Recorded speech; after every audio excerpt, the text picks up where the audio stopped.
Well, welcome again to another episode of Down to Earth but Heavenly Minded. And I'm your host, Risch, and you're listening to Internet Radio. And today, as we continue on, we're in the book of Daniel, and today we'll be in chapter 5. The Book of Daniel, Chapter 5, by Daniel C. Snaddon. About 40 years had elapsed since the capture of Jerusalem recorded in Daniel 1. In the interpretation of the image in chapter 2, Daniel had predicted to Nebuchadnezzar, "After this shall rise another kingdom inferior to thee." Now in chapter 5 this prophecy is about to be fulfilled. Approximately 23 years had elapsed between chapter 4 and chapter 5. A number of monarchs had succeeded Nebuchadnezzar. According to history, but only one is mentioned in the scripture, Belshazzar, who was the grandson of Neb. The holding of this banquet at this time was rather unusual. If the setting can be reconstructed, Bel's father Nabonidus previously had gone forth to fight the Medes and Persians and had already been captured. The territory and the related provinces surrounding the city already had been conquered. Only Babylon with its massive walls and fortifications remained intact. This feast may have been called to bolster faith in their gods and increase their courage and morale. Also their pride in their deities may have been bolstered by the magnificence of Babylon itself. According to Herodotus, the historian, Babylon was 14 miles square, the outer walls were 87 feet thick and stood 350 feet high. There were 100 great bronze gates into the city. There was also a system of inner and outer walls, with a water moat between. So broad were the walls that chariots could parade around them four abreast.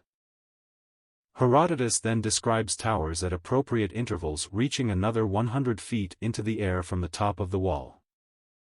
The great Euphrates River ran through the city. There were beautiful parks and gardens, avenues, and palaces. The famous hanging gardens of Babylon were included in this vast array of magnificence and splendor. Finally, the Babylonians believed that their city was impregnable. With their gods, and supplies which could last for 20 years, plus their own pride, they felt safe. So Belshazzar made this great feast for 1,000 of his princes. This is what man saw and what man was doing at this crucial time. Let us look for a moment through the eyes of God. Isaiah and Jeremiah many years before this prophesied concerning the downfall of Babylon. Isaiah 3 verses 17 to 22, 21 verses 1 to 10, Jeremiah 51 verses 23 to 58. Isaiah 21, My heart panteth, fearfulness affrighteth me. The night of my pleasure he has turned into fear. Finally, the tidings came, Babylon is fallen, if fallen, and all this gods are broken to the ground. Jeremiah is even more explicit, and I will make drunk his princes, and his wise men, capturing rulers and might men. And they shall sleep a perpetual sleep, and not wake, saith the Lord of hosts. Note now how these prophecies were fulfilled. When this licentious and sensual feast was at its height, the inebriated king called for the holy vessels which had been brought from the temple in Jerusalem. He distributed them among his guests, filled them with wine, and climaxed the sin of the evening by drinking from these holy vessels. Heaven could remain silent no longer. Suddenly there appeared the fingers of a man's hand writing on the plaster of the wall. The king's countenance changed. His courage, though bolstered by alcohol, failed him. He was filled with terror and shook all over uncontrollably. He calls for his wise men to interpret what had been written. They were unable to do so, despite the attractive reward offered. On the advice of the queen, Belshazzar asked Daniel's help. Daniel by this time is an old man, 86 years old. Years had passed since he interpreted Nebuchadnezzar's dream. He probably was in semi-retirement. Daniel, as God's messenger, got right to the point. He preached one of the greatest sermons ever recorded.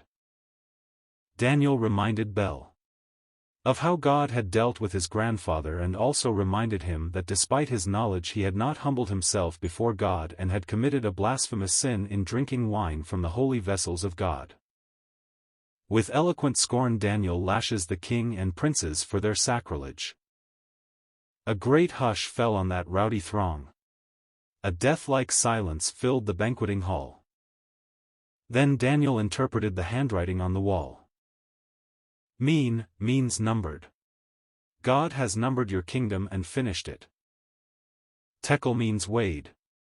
Thou art weighed in the balance and found wanting. Perez means divided.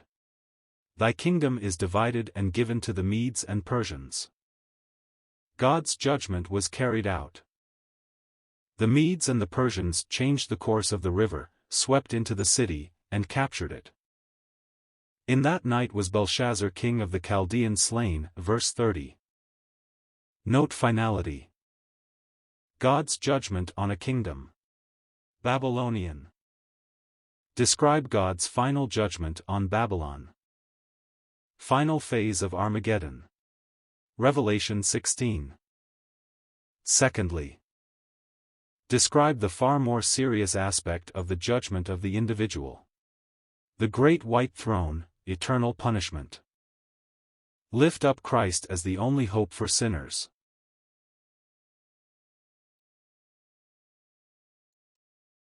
The end.